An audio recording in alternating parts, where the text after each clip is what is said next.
Dinamo s-a impus la Arad cu UTA și s-a apropiat la 3 puncte de locurile de play-off. Un penalti a decis soarta partidei. Florin Ilie a comis hands în careu, iar Cătălin Popa a dictat lovitură de la 11 metri.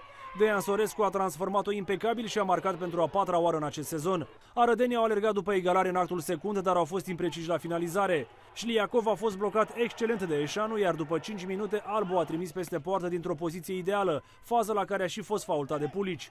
Jocul a fost lăsat să continue, iar Dinamo a câștigat cu 1-0 și a bifat a doua victorie consecutivă.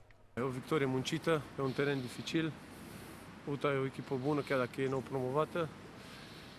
Și ne bucurăm foarte mult că a reușit să ligăm a doua victorie. Eu n-am vorbit niciodată de arbitraje, dar este al treilea meci în care arbitrii sunt în lumina reflectoarelor. E normal? Acum dă penaltiul care, din punctul meu de vedere, acolo se dă sau nu se dă.